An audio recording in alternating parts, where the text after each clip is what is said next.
Livro de Atos, capítulo 3, de 1 a 10. Diz assim: Pedro e João subiam ao templo para a oração da hora nona. Era levado um homem coxo de nascença, o qual punham diariamente à porta do templo chamada Formosa, para pedir esmola aos que entravam.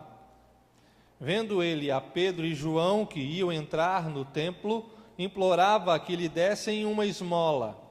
Pedro, fitando juntamente com João, disse: Olha para nós. Ele os olhava atentamente, esperando receber alguma coisa.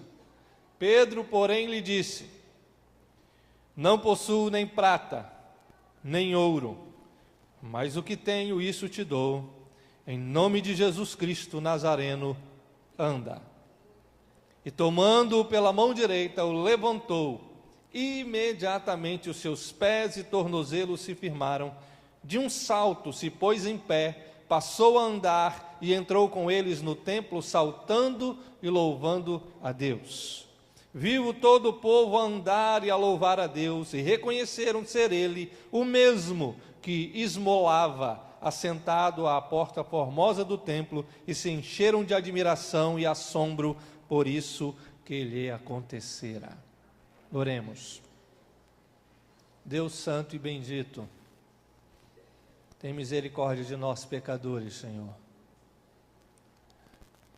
Traga mais uma vez a tua unção poderosa, e que essa palavra que foi lida, que é a tua palavra, fale de uma maneira muito profunda aos corações hoje aqui, para que sejamos edificados por essa palavra e saiamos daqui prontos a sermos reconciliadores de Jesus nessa terra, prontos a sermos sal e luz para a cidade de Vitória, prontos para sermos armas mortais para o reino das trevas. Em nome de Jesus Cristo. Amém. Amém? Eu queria falar hoje tratando do tema de reconciliação, sobre um seguinte tema, um assunto. Você é a arma mortal de Deus para destronar o reino das trevas nessa cidade. Vou repetir, eu acho que ninguém escutou. Você é a arma mortal de Deus para destronar o reino das trevas nessa cidade.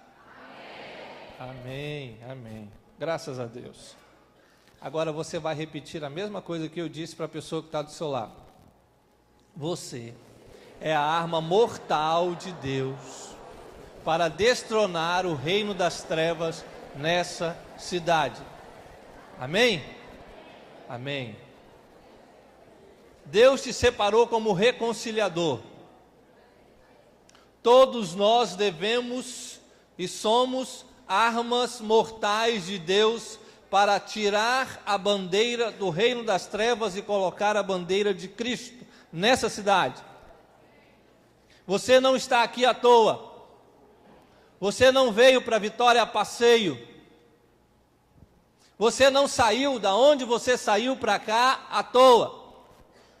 Você não nasceu aqui nessa cidade só porque seus pais moravam aqui. Você nasceu porque Deus quis que você nascesse aqui, porque Ele tem um propósito na sua vida. E o propósito que Ele tem na sua vida é para o reino dEle, não é para o seu reino. Jesus edificou a sua igreja com a promessa de que as portas do inferno não prevaleceriam contra essa igreja. Ele disse: edificarei a minha igreja e as portas do inferno não hão de prevalecer contra ela. Esse termo grego, prevalecer, dá a ideia de um combate que está sendo travado entre a igreja e as portas do inferno. É um termo bélico, um termo de guerra. Jesus, naquele instante, estava fazendo uma declaração de guerra para Satanás, dizendo: eu vou edificar a minha igreja, Satanás, e as portas do seu inferno não vão prevalecer aonde estiver essa igreja. Uma declaração de guerra que Jesus fez para que eu e você, como soldados de Jesus, fizéssemos valer essa verdade. O apóstolo Paulo entendia que estava numa guerra sendo travada entre a igreja e as portas do inferno, por isso ele disse: revesti-vos de toda a armadura de Deus. Ele disse: nossa luta não é contra carne ou sangue. O apóstolo Paulo disse a Timóteo, lá em 1 Timóteo 1,18: combate o bom combate. Ele disse mais: participa dos meus sofrimentos como um bom soldado de Cristo. E por fim, por entender que estava numa guerra para reconciliar vidas com Jesus, ele disse: combati o bom combate, acabei a carreira, completei a fé. Por ser um combate, por ser uma luta, Deus escolheu você como uma arma letal contra o reino das trevas. Por ser um combate, por ser uma luta, Deus escolheu cada um de nós como uma arma mortal para destronar Satanás e os seus demônios dessa cidade. Por ser uma guerra, por ser uma luta, Deus escolheu você como um soldado dele. O episódio que nós lemos aqui do coxo, de Pedro e João curando o coxo, ele nos aponta algumas lições que você, como uma arma mortal de Deus, deve observar para ser essa arma mortal de Deus. A primeira lição que esse texto nos dá é esta: quando Deus pedir a sua agenda, abra as páginas e sorria. Quando Deus pedir a sua agenda, aquela agenda que você escreve, a sua rotina, abra as páginas e sorria, porque Deus vai escrever nela. E na maioria das vezes Ele vai escrever coisas que você não quer. Aí ninguém diz amém, né?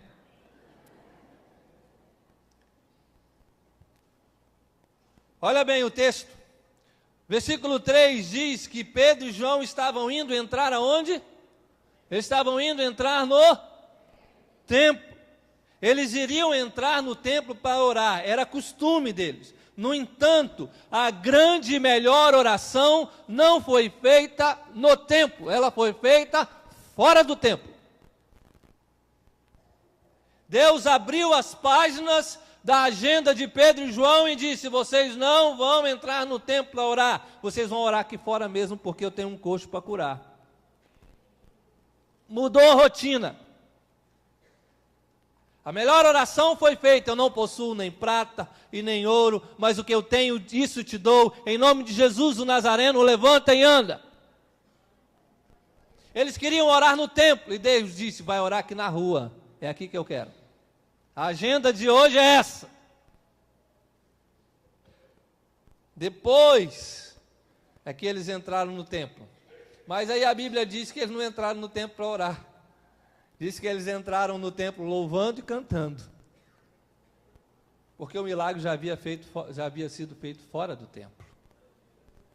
Eles iriam entrar no templo para orar, mas entraram louvando. Deus mudou a rotina. Deus promoveu uma mudança de estilo de vida, tanto nos apóstolos como naquele coxo de nascença. Deus mudou a rotina deles. Existe um tripé na rotina do crente. Crente normal, né? É aquele tripé que diz assim: igreja, casa e trabalho. Quando eu não estou em casa, eu estou no trabalho. Aí eu volto do trabalho para casa, aí da casa eu vou para a igreja, aí da igreja eu volto para casa, aí da casa eu vou para o trabalho. Tem esse tripé aí. Quando não é trabalho, é escola, né? Quem não trabalha. Ou quem trabalha estudando, né? Tem alguns que gostam de falar assim. E aí fica nesse tripé da igreja, casa, trabalho, igreja. E nessa rotina, você tem papéis diferentes e bem definidos. Lá na sua casa você é pai, você é mãe, você é filho, você é tio, você é avô. No trabalho ou na escola você é patrão, você é empregado, você é professor, você é estudante. Lá, aqui na sua igreja, você é um adorador, você é um prestador de cultos, quando às vezes não é só participante do culto. E essa rotina, às vezes, toma conta de você.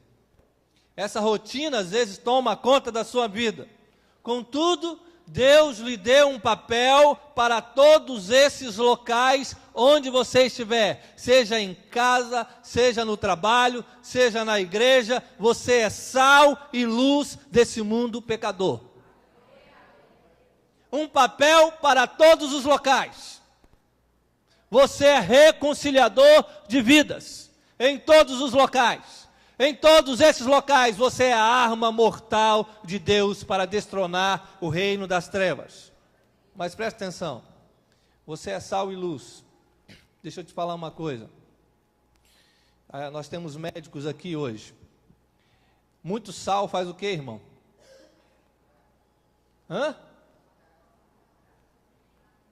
Sal demais. Hipertensão, aumenta a pressão, né? Nós temos muito sal aqui dentro. Muito sal. Sal demais junto da hipertensão. O bom mesmo é quando esse sal que está todo junto aqui se espalha pela cidade e começa a dar sabor à cidade. E muita luz, irmão. Deus falou que nós somos sal e luz, nós temos luz demais aqui dentro. Muita luz. O que é que faz com os seus olhos? Ele pode cegar os seus olhos? Aquela luzinha do oftalmologista. Deixa eu te dizer uma coisa, nós temos muita luz aqui dentro.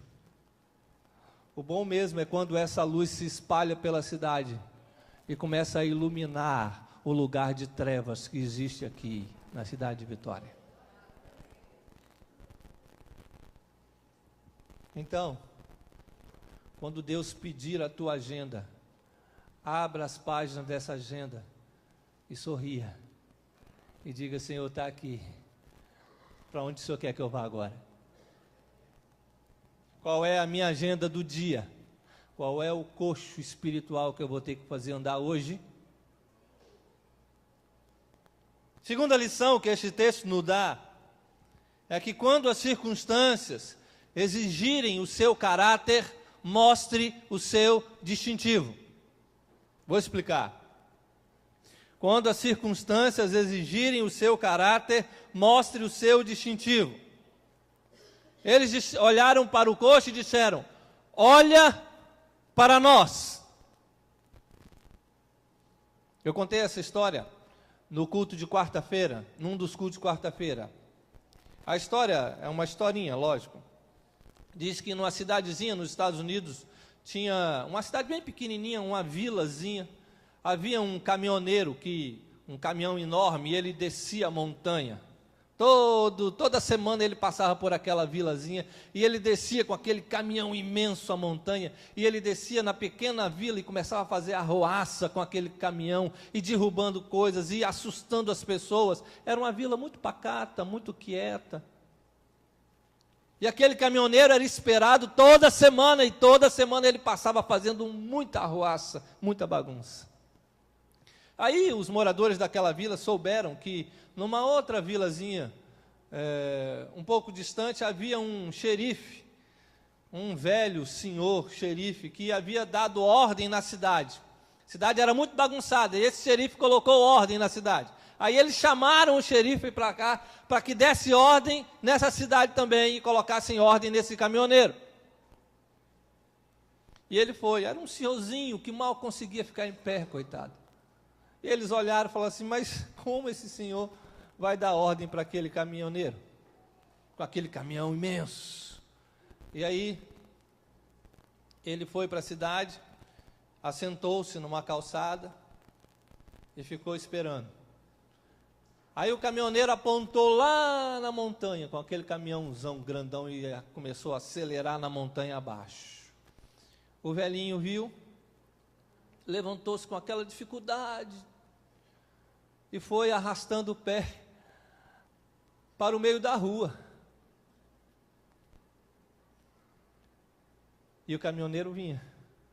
E todo mundo olhou aquele velhinho, arrastando pés, ficando no meio da rua. E de repente o velhinho levantou a mão e ficou, mandando o caminhoneiro parar. E o caminhão acelerando, acelerando, acelerando. Aí todo mundo pensou, pronto, vai ter pedaço de velho para tudo que é lado nessa cidade agora. Quando o caminhoneiro viu o velho xerife, o velho delegado, e o seu distintivo brilhando com o reflexo do sol, e viu a autoridade, ele pisou no freio. E o caminhão veio lixando o pneu, lixando até, parou a poucos metros do velhinho. Ele desceu do caminhão, um manzarrão grandão. O velhinho olhou para ele e disse assim: você vai entrar nesse seu caminhão, velho, nunca mais vai botar os pés nessa cidade. O caminhoneiro entrou no caminhão e nunca mais voltou na cidade. Aí fica a pergunta: você acha que aquele caminhoneirão grandão, homenzarrão, olhou para aquele velhinho e não passou por cima dele porque ele era um velhinho? E quando ele saltou do caminhão, você acha que ele respeitou aquele velhinho e nunca mais voltou no caminhão, naquela cidade só por causa do velhinho? Não. Quando ele saltou do caminhão, ele olhou para o distintivo que estava no peito dele. E ele nunca mais voltou na cidade, por causa da autoridade. Por isso Pedro e João disseram: olha para nós, por causa da autoridade. Alguns cristãos dizem: não olha para mim não, eu sou humano, eu sou pecador. Você tem que olhar para Jesus, irmão, não olha para a minha vida não. Ih, minha vida, se eu fosse espelhar na minha vida, irmão, olha para Jesus, Ele que você tem que olhar. Jesus realmente, irmão, é o modelo, mas eu e você temos que ser o exemplo. Por isso que o apóstolo Paulo dizia: eu procuro em tudo ser agradável a todos, não buscando o meu próprio interesse, mas o de muitos, para que sejam salvos. Sede meus imitadores, assim como eu também sou de Cristo. Olha para mim. Ele disse para Filipenses: o que vocês aprenderam de mim, o que vocês receberam de mim, o que vocês ouviram de mim, o que vocês viram em mim, isso pratiquem, e o Deus de paz será com vocês. Olhem para mim. Ele disse para Timóteo: ninguém despreze o fato de você ser jovem, pelo contrário, torna-te padrão para os fiéis, para que as pessoas olhem para você. Jesus é o modelo, mas você é o exemplo. E aí eu vou te fazer uma pergunta: quando o mundo olha para você, o que ele vê? Você pode dizer: olha para mim. Quando o seu empregado olha para você, o que ele vê? Quando o seu filho ou o seu patrão olha para você, o que seus filhos veem? Quando o seu esposo ou a sua esposa olha para você, o que ela vê? Quando seus amigos lá da sua universidade ou da sua escola olham para você, o que eles veem? Quando seus colegas de trabalho olham para você, eles veem o quê? Quando seus vizinhos, aqueles seus vizinhos, sabe? Aqueles seus vizinhos, quando eles olham para você, o que eles veem? Você pode dizer: olha para mim. Torna-te padrão. Torna-te exemplo aos fiéis. Não seja escândalo para o Evangelho. Deus é um Deus santo, é fogo consumidor.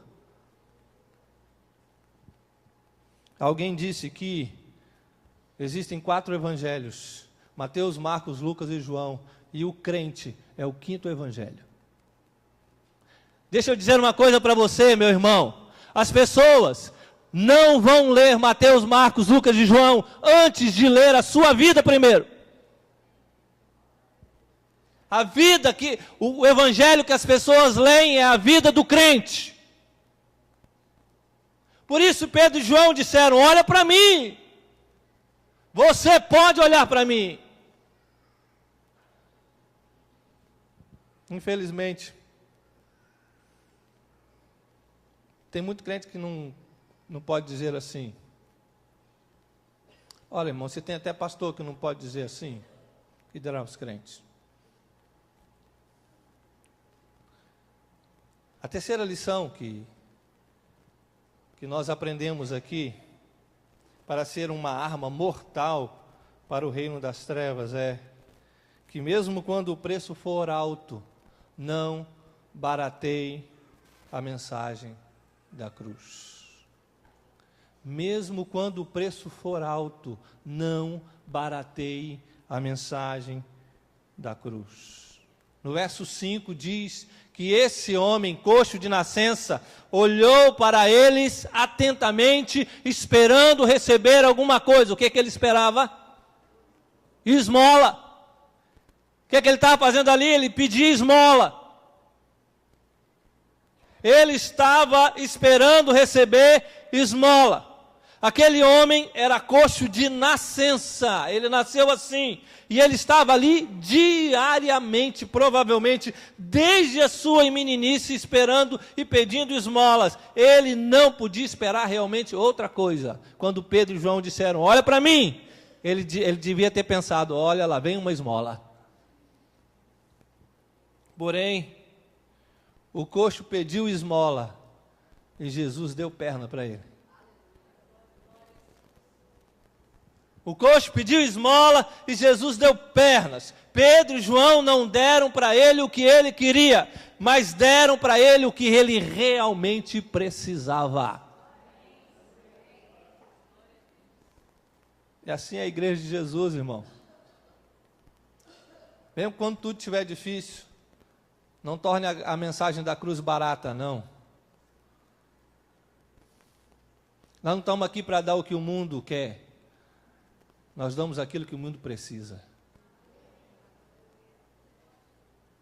Infelizmente, a igreja de Jesus de hoje tem dado esmola a um mundo que pede esmola. Ou seja, a igreja dá o que o mundo quer. E ela fica com a sua consciência tranquila por causa disso. Ela prega aquilo que o mundo quer ouvir. Ela faz aquilo que o mundo deseja que ela faça. Existem dois tipos de mensagem hoje em dia. Eu pensei nesses dois tipos de mensagem. A primeira mensagem é a mensagem água com açúcar. É aquela mensagem que só fala no céu, mas não fala do inferno. Eu preguei domingo passado à noite aqui, e um irmão me parou ali e falou assim: pastor, o senhor falou do inferno. Falei, gastei pelo menos uns 10 minutos falando sobre o inferno. Porque se o cara morrer sem Jesus, ele vai para o inferno. É aquela mensagem água com açúcar que não condena o pecado, não. Tá bom assim, meu irmão, deixa lá, deixa quieto, né? Deixa o irmãozinho, não está incomodando ninguém, ele dá o dízimo, deixa ele quietinho.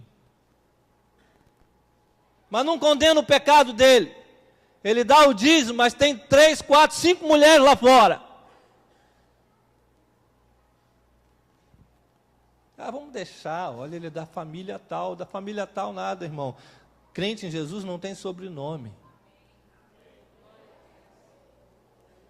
É de Jesus.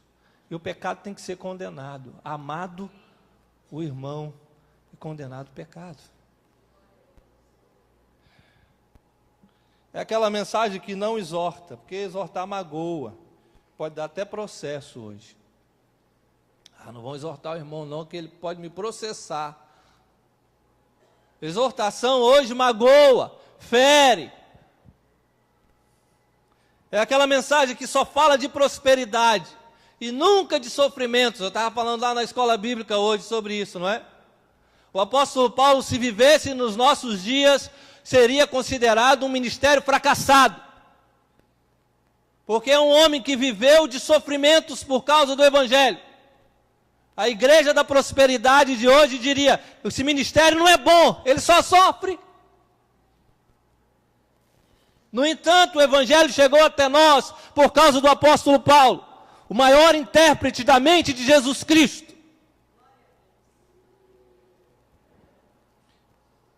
Essa mensagem da água com açúcar, que ressuscita o Tim Maia e promove o vale tudo. Conhece aquela música do Tim Maia, Vale Tudo? Só não vale dançar homem com homem, nem mulher com mulher. Pois é, essa mensagem ressuscita o vale tudo, irmão. Pode deixar, deixa aí, não tem problema não. Vamos passar a mão na cabeça e fica por isso mesmo. Uma vez eu estava pregando, estava lá no Rio de Janeiro ainda, estava pregando num congresso da Donep. E aí tinha uma artista, ela disse que se converteu a Jesus e foi dar um testemunho lá. E eu estava lá. Aí eu preguei e depois todo mundo esperando a artista dar o testemunho. E ela deu o testemunho de conversão. Não vou dizer artista não, que ela é famosa. Deu o testemunho dela.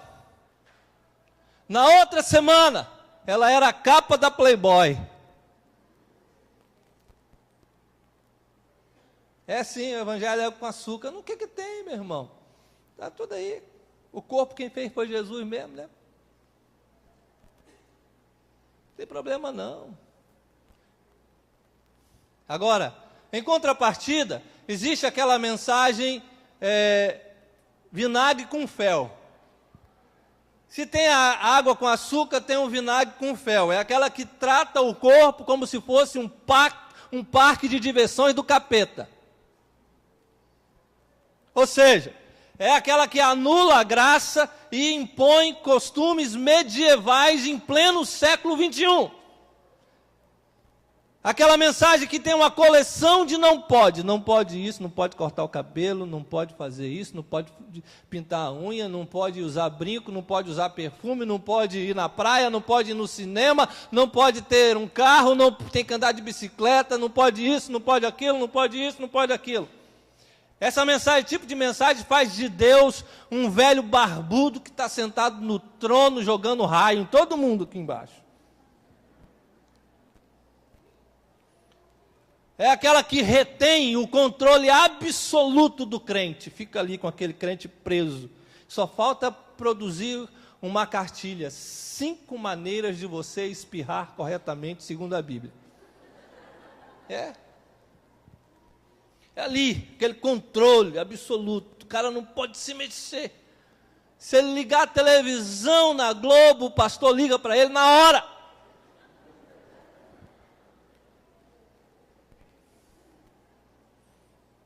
Olha, irmão, deixa eu te falar uma coisa. Quando eu era pastor lá em São Luís, no Maranhão, eu abri a minha casa para poder retirar moradores de rua. Pela graça de Deus, nós recolhemos mais de 150 moradores de rua. Na minha casa.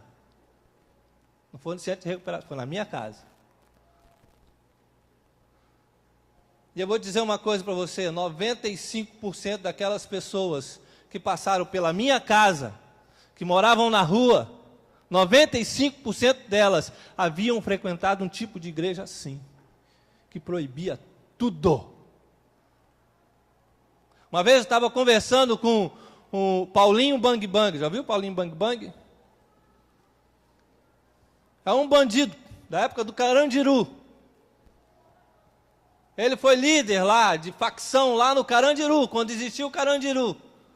E ele disse para mim uma vez, lá em São Paulo, falou: pastor, mais de 70% dos presos que passaram pelo Carandiru frequentavam igrejas que proibiam tudo. Tudo isso tem acontecido, sabe por quê, irmão? Porque nós temos abandonado o evangelho puro e simples do Senhor Jesus, daquele que não tinha onde reclinar a cabeça.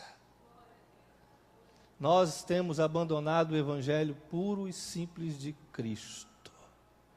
E deixa eu dizer uma coisa para você, o evangelho é simples. É muito simples. O apóstolo Paulo diz em 1 Coríntios, eu, irmãos, quando fui ter convosco, anunciando o testemunho de Deus, não o fiz com ostentação de linguagem ou sabedoria, porque decidi saber entre vós, senão a Jesus Cristo e este crucificado. E foi em fraqueza, temor e grande tremor que eu estive entre vós. A minha palavra e a minha pregação não consistiram em linguagem persuasiva de sabedoria humana, mas em demonstração do Espírito e de poder, para que a vossa fé não se apoiasse em sabedoria humana, e sim no poder de Deus.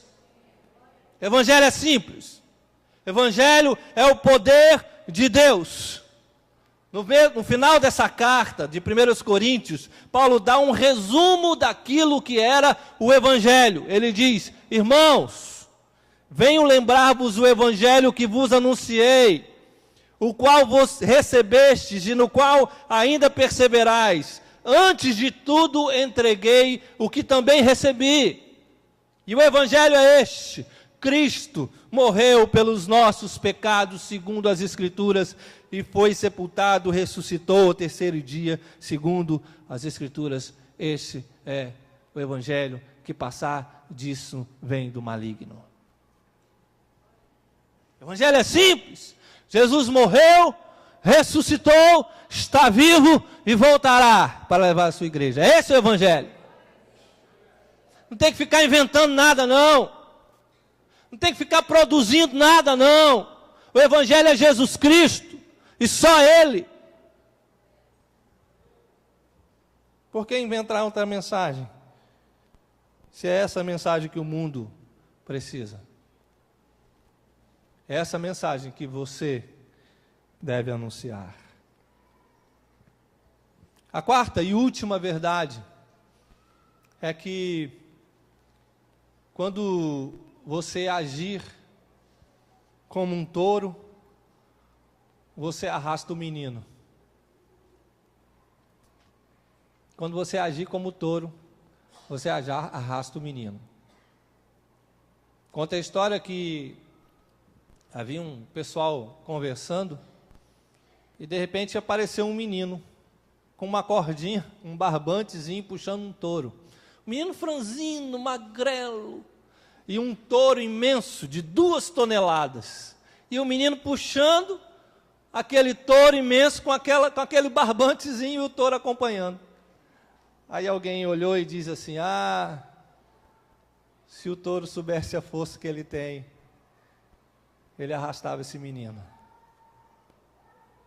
Por isso que eu estou dizendo, quando você começar a agir como touro, você arrasta o menino.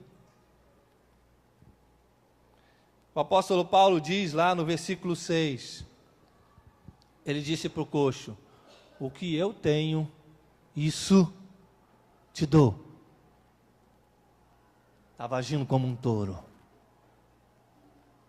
O que eu tenho, isso eu te dou. O que é que eles tinham, irmão? Pedro e João eram pescadores. Quando você lê, começa a ler o capítulo 3 e capítulo 4, você vai ver que eles depois foram presos. Eles foram presos pelo Sinédrio. E lá no Sinédrio, eles disseram assim, esses indoutos, analfabetos, iletrados, vamos soltá-los, deixa eles em paz. São analfabetos, não sabem nem o que estão dizendo. Pedro e João eram pescadores, eram analfabetos, iletrados. O que é que eles tinham, irmão? O que é que eles tinham para Pedro olhar para aquele homem e dizer, o que eu tenho, isso eu te dou? Pedro estava começando a agir como um touro.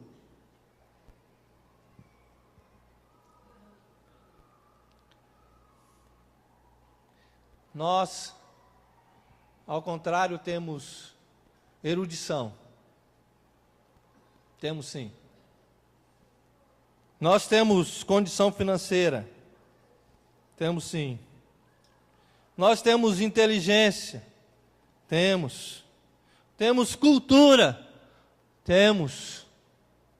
Nós temos jornais, revistas, rádios, televisão, temos computador, instrumento musical, aparelhagem de som. Temos tudo isso. Mas será que podemos agir como um touro? E dizer assim: o que eu tenho, isso eu te dou. Em nome de Jesus, o Nazareno, levanta e anda. Deixa eu te dizer uma coisa, aquela era a porta do templo Formosa, a porta mais famosa do templo. E por aquela porta passavam todos os nobres, todos os letrados e doutores da lei. Escribas, saduceus, essênios, fariseus, a nata da sociedade toda passava por ali. Mas foram 2 pescadores que olharam para ele e disseram: o que nós temos, isso vamos te dar. Levanta e anda. O problema não é ter tudo isso não, irmão. Não faz mal ter rádio, televisão, jornal, microfone, banda, não faz mal ter nada disso. O problema é quando nós fazemos disso tudo a expressão do nosso poder. Sejamos francos.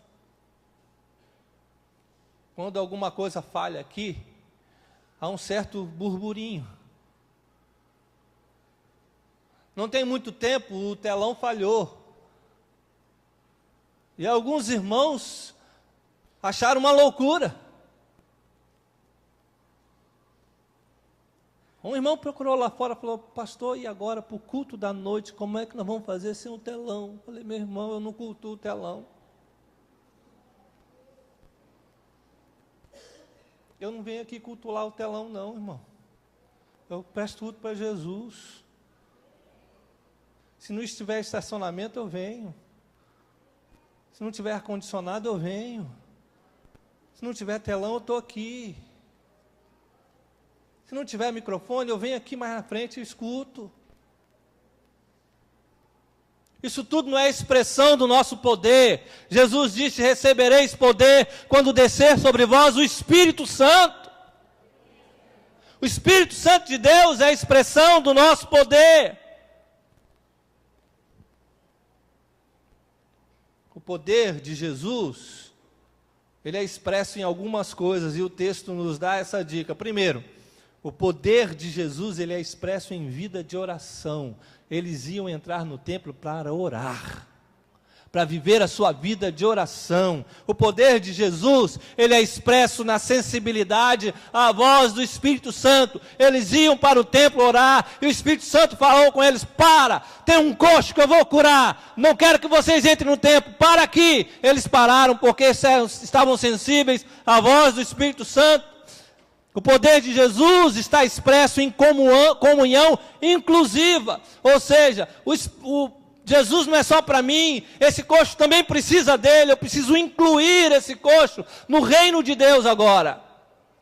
O poder de Jesus, ele é expresso na obediência à palavra. Jesus lá em Mateus capítulo 10, versículo 9, diz que enviaria os discípulos e que eles curariam a muitos, e eles estavam ali em obediência à palavra de Jesus. O poder de Jesus, ele é expresso em compaixão aos aflitos. Havia um homem aflito, havia um homem necessitado, havia um homem angustiado, que desde o seu nascimento nascera daquele jeito, e vivia daquele jeito, esmolando alguém com uma necessidade, e eles correram mediante aquela necessidade, porque queriam manifestar o poder de Jesus na vida dele. O poder de Jesus é expresso em meio à celebração contagiante, depois daquele homem ser curado, ser levantado, estar agora salvo pelo poder. Ele pulou e começou a louvar e a bendizer o nome do Senhor, porque o poder de Jesus se expressa em adoração.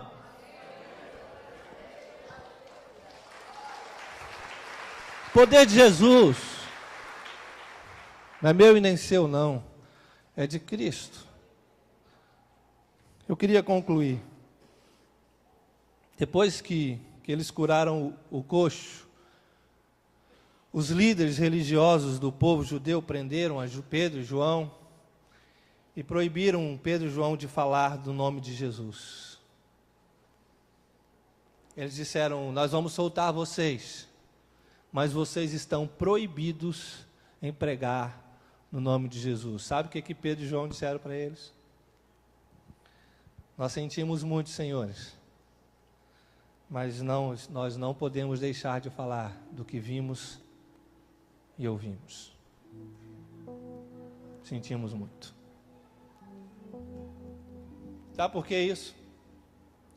Porque uma arma mortal no reino do inferno não tem medo de ameaça. Uma arma mortal no reino do inferno não se envergonha do poder de Deus, que é a salvação de todo aquele que crê. Uma arma mortal ao reino do inferno não tem medo da morte. Ele vai mesmo correndo risco. Uma arma mortal no reino do inferno não tem medo de homens, seja do tamanho que for, e tenha ele a autoridade que tiver. A autoridade da arma mortal é de Jesus Cristo, de mais ninguém. Ele só obedece a Jesus. Uma arma mortal no reino do inferno não só se curva e só segue as ordens do seu Senhor e Salvador, Jesus Cristo. Agora olha para mim aqui. Olha bem para mim. Foi por isso que Deus te escolheu. Foi por isso que Deus escolheu você. Deus chamou você para que você seja uma arma mortal nas portas do inferno.